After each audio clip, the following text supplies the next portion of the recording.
There are encounters in life after which something inside us no longer feels as clear as before.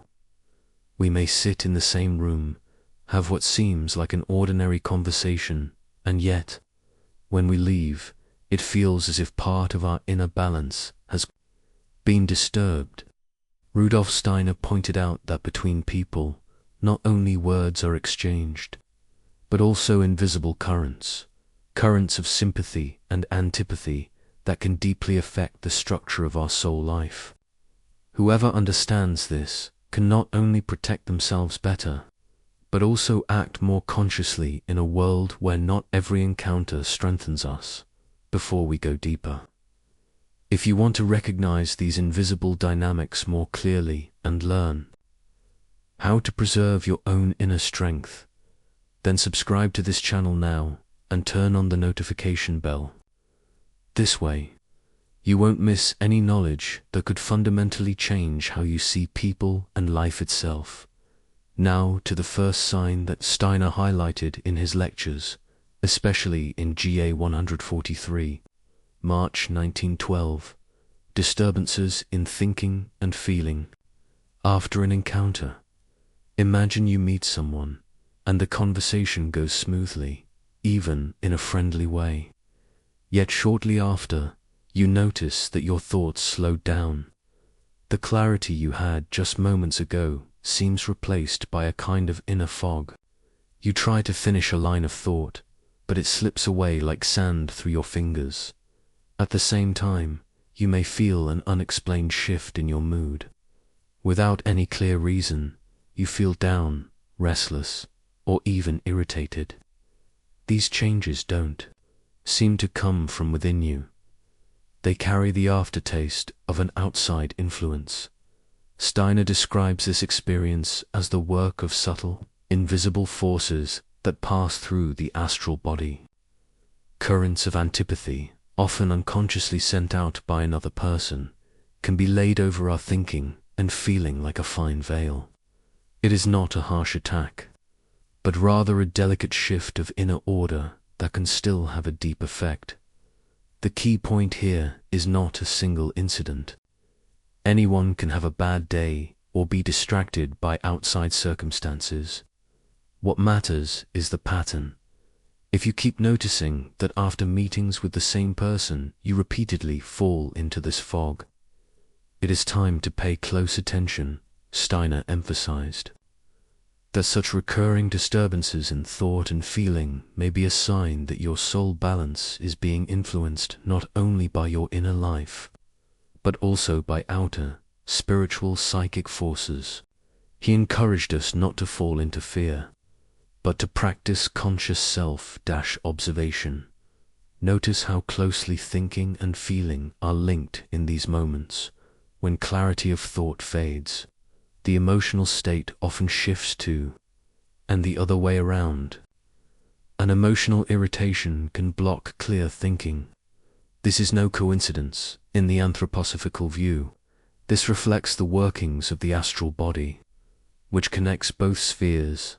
By recognizing these patterns, you create the first form of protection, awareness. For what comes into the light of consciousness already loses part of its power over us.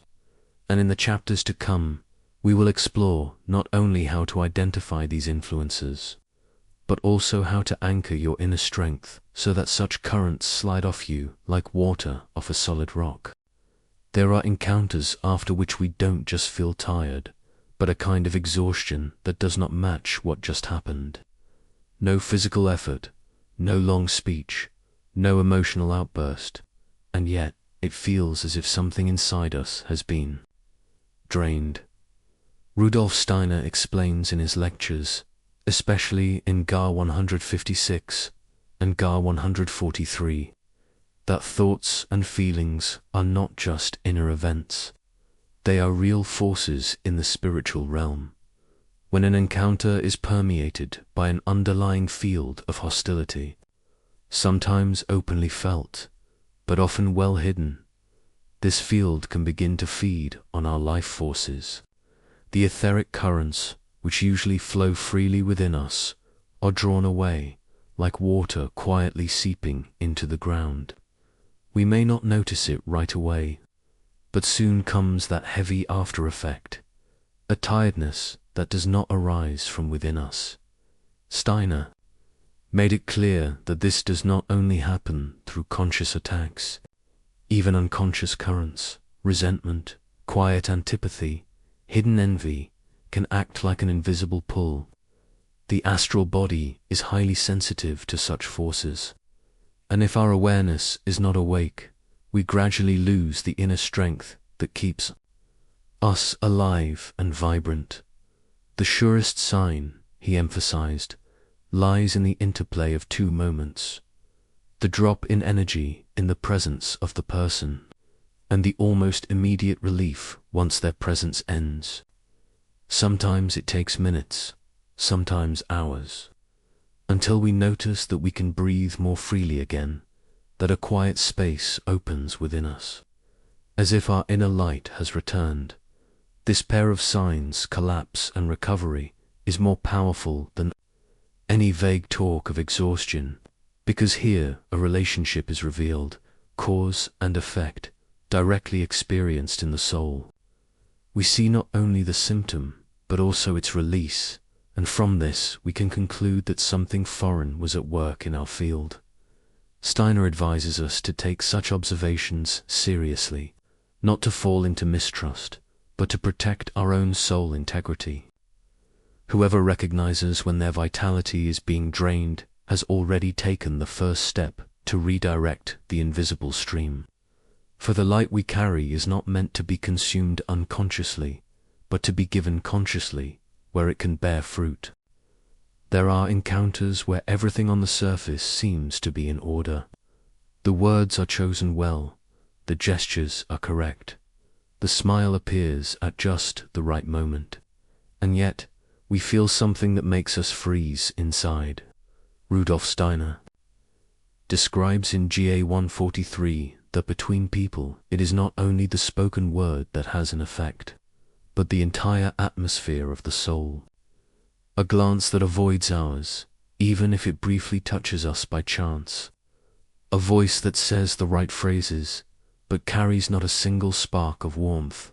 A politeness that shines like a polished shell, but inside it is empty.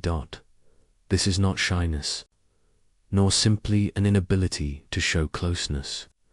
It is a lack of consistency between form and content, something a sensitive soul notices immediately. The handshake may be firm enough, but without heart. The words may be friendly, but their sound remains flat. One does not feel truly seen, but more like a character making a brief appearance in someone else's play. Steiner makes it clear that such encounters are not only a social peculiarity, but that they can also carry currents of antipathy on a deeper level. The astral body reacts strongly to this lack of genuine sympathy. What we perceive then is not just a psychological impression, but a real spiritual experience, a kind of coldness that does not depend on the temperature of the room, but on the nature of the soul, forces flowing toward us or failing to flow at all. For the sensitive person, this lack of true soul exchange feels like a fine, invisible frost. It does not creep over the skin, but settles within. It makes the conversation heavier, the closeness feel empty, and the minutes seem longer. Whoever recognizes this inconsistency understands that the person before them may be doing everything right and yet is not truly present in the current of the encounter. It is an invisible distance that no politeness can bridge, and in this recognition lies protection. For the one who perceives the soul's frost can warm themselves inwardly without letting the cold penetrate them. There are encounters where something deeply unsettling catches our attention, not always right away, not always through clear thoughts, but like a quiet pull within. Rudolf Steiner describes in the esoteric instructions of GA 266 halves that there is something like a spiritual organ of instinct, which unfailingly alerts us to disharmonies in the soul field of another person. You step into their presence, and instead of feeling an inner expansion, something inside you contracts. It is as if your own aura cannot find the space to unfold freely. This feeling is not the same as nervousness or simply having a bad day. It repeats itself, sometimes in a casual meeting in the hallway, sometimes in a public conversation, sometimes within a group. Different places, different topics, and yet the same inner signal, a fine but unmistakable contraction. Steiner urges us here to be awake, but also to remain calm. Such perceptions should not become a source of paranoia. Not every disharmony in another person's field is an attack. Sometimes the other is simply carrying a personal burden that restricts the radiance of their soul. What matters is recognizing the pattern, the return of the same impression, without us consciously seeking it. This repetition points to a constant current, a force that unconsciously works between the two souls. For the sensitive person, this is a valuable signal that should not be dismissed.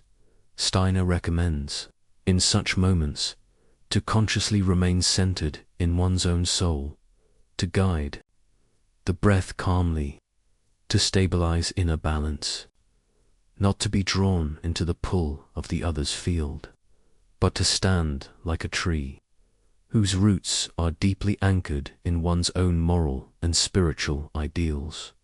For the goal is not to judge the other or get lost in suspicious stories, but to preserve one's own light, clear and undisturbed.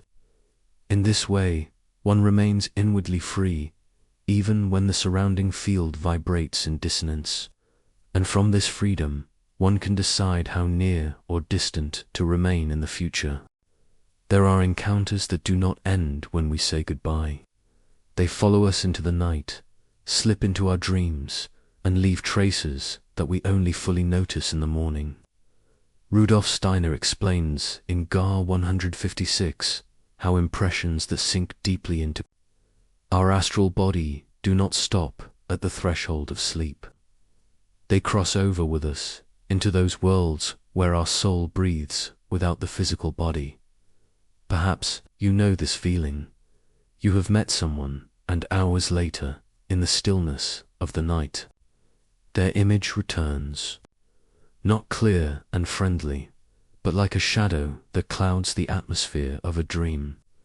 The scenes are not always logical, sometimes an undefined conflict, sometimes a vague threat, sometimes only the diffuse certainty that something was present that did not belong to you.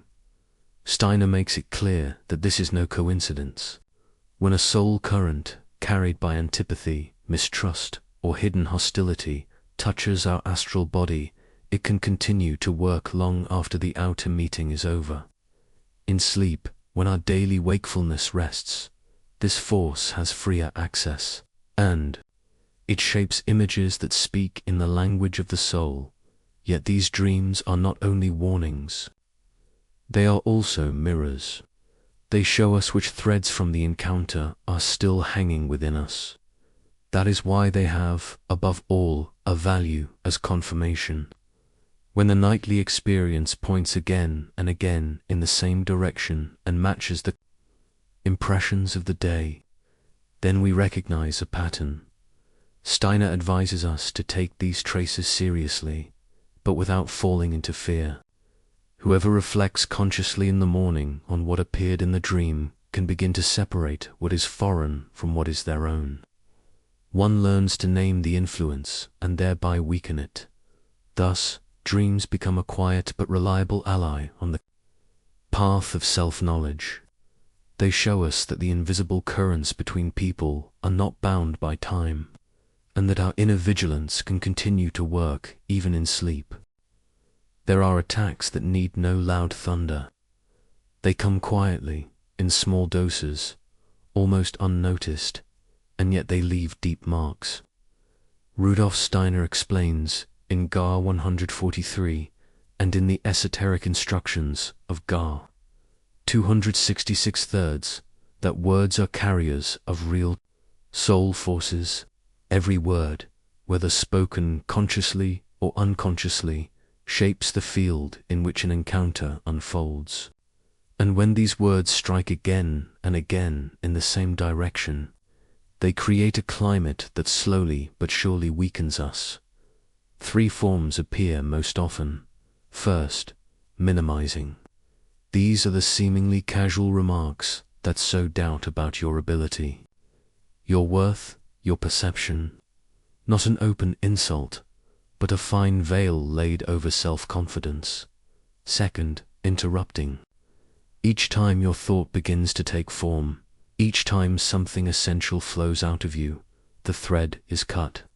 Not always with a loud voice, sometimes only with a side comment or a sudden change of topic. The flow is stopped, and the inner movement loses its strength. Third, appropriation.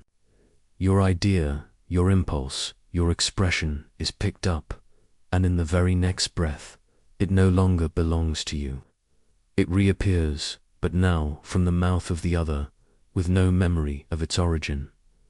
Steiner points out that such repeated intrusions do not only act outwardly, they leave traces in the etheric body, in that fine fabric that carries vitality and the power of expression.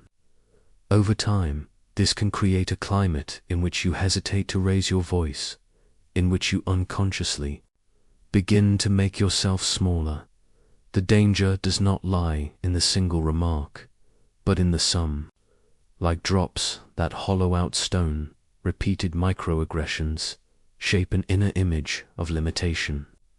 Yet whoever recognizes this pattern begins to reclaim their strength. For the soul that becomes aware of its own words and thoughts can slip free from the fine threads of undermining. It stands once more in its own center, and from this center it radiates more strongly than any hidden hostility. There are encounters in which the body already knows the truth long before the mind can put it into words. Rudolf Steiner explains in GA 143 that the etheric body, that fine life-giving structure that permeates the physical body, is especially receptive to the invisible currents between human beings. Even before we think the words "something is not right here," the body has already reacted. It often begins subtly. The shoulders pull up involuntarily, as if wanting to protect the neck. The jaw muscles tighten, even though no word has been spoken. The breath becomes shorter, shallower, as if an invisible band had been wrapped around the chest. And sometimes there is that weight around the solar plexus. A dull pressure that does not come from physical effort, but from an unseen, opposing force aimed at our inner balance. Steiner points out that such reactions are not random. The etheric body, bearer of our life forces, perceives currents of sympathy and antipathy directly. When a hidden, hostile current penetrates our field, this fine body enters a kind of defensive tension, and it is precisely in this tension that the first objective signs appear, measurable, repeatable, always present whenever we meet a certain person, or even just move within their sphere of influence. These signals are not imagination. They are the language of the body, warning us before the mind begins to relativize or excuse. Whoever learns to understand this language gains invaluable protection, for instead of lingering in vague discomfort, we can consciously perceive, here is a force at work that is not my own. And in that moment of clarity, liberation begins. We can center ourselves inwardly, deepen the breath, release the shoulders, and breathe out the weight in the chest. We can renew the connection to ourselves and return to our own field the strength it thought it had lost. When you recognize these signs, when you learn to trust their quiet messages, a new stage of inner sovereignty begins. The body becomes your ally, the etheric body your early warning system, and this is where I would like to invite you. Deepen this path, strengthen your perception, and do not allow invisible currents to cloud your light. Subscribe to this channel, activate the bell, and continue with me in exploring those hidden forces that Steiner revealed with such clarity and depth. For knowledge is the first step toward freedom.